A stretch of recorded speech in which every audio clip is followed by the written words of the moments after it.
I'm old school, and I'll speak for myself, not necessarily my generation, but most of people in my generation are probably not real up on social media, and we recognize that it's very, very important. It's important to get your business out there. It's important for people to see your face, get current events, find out what's happening in your business or your program. I've got a young staff, and they're very, very up on social media, and that's been, I think, a huge improvement over the last couple of years in the program. Social media, the idea is you want to present your program. You want people to get an idea and build a perception of your program. And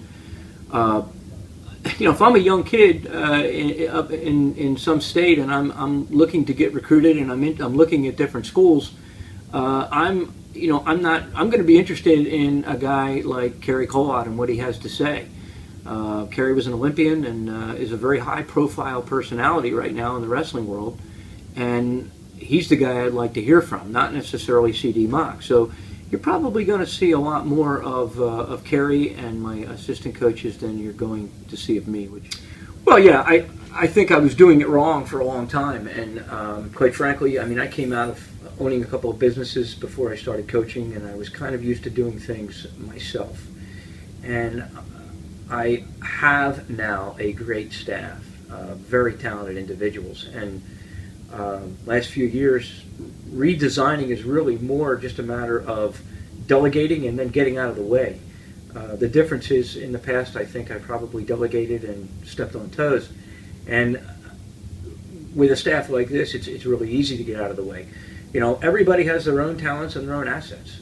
Kerry is phenomenal at running a room, and so that's what he's doing, and we're letting him do that, and it's obviously having great success in our program.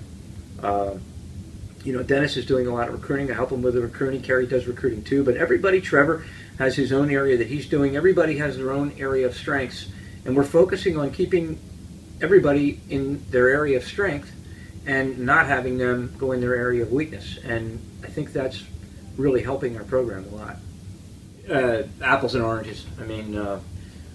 It's a great place. It was a great place. It is a great place. It probably always will be a great place. But different? Yes, very different. And it isn't all good. And in fact, I've often said to some of the students here, we had a lot more fun back in the day than now. There's just so many rules. And that's everywhere. That's not just at UNC. That's just society. But I think at UNC, the big difference specifically to the university is just the academics. It's so much more difficult. The bar just get raised every year, I guess, with supply and demand and admissions, and it's just very difficult. I honestly don't know. I graduated here with the 3.0 in political science.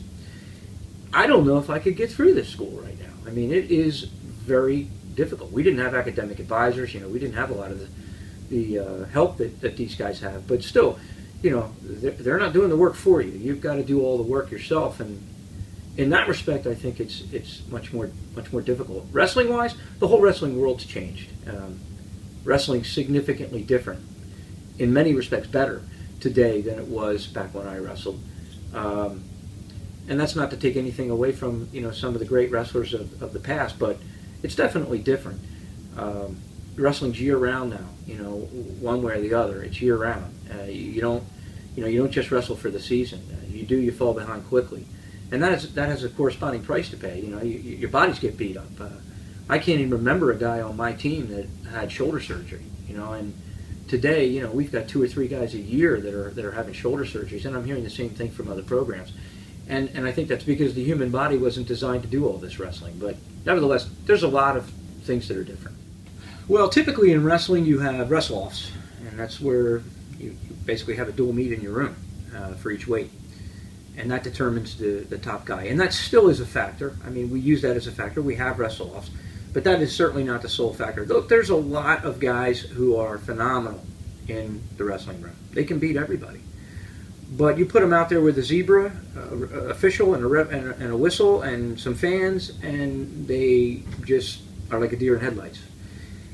And I've had those guys, and I've got books and books of psychology that mental toughness and all of that. And we brought in psychologists to talk to some of these guys, and sometimes you can help them, sometimes you can't. But the bottom line is the starting position is determined by who's successful at that weight, and probably the best indicator of that is the open tournaments. We go into a number of open tournaments in the beginning of the year, and the guys that do better in those tournaments are largely going to be the guys who we select as being at those spots. There will. Our first wrestle-off will be on October 7th, I think it's a Monday, in the pit, right on campus at UNC. We're putting a mat in the pit between the two trees, 12 noon. On Monday, we have Mike Chase, who's an NCAA ref, coming down to officiate, and we're going to have some fun.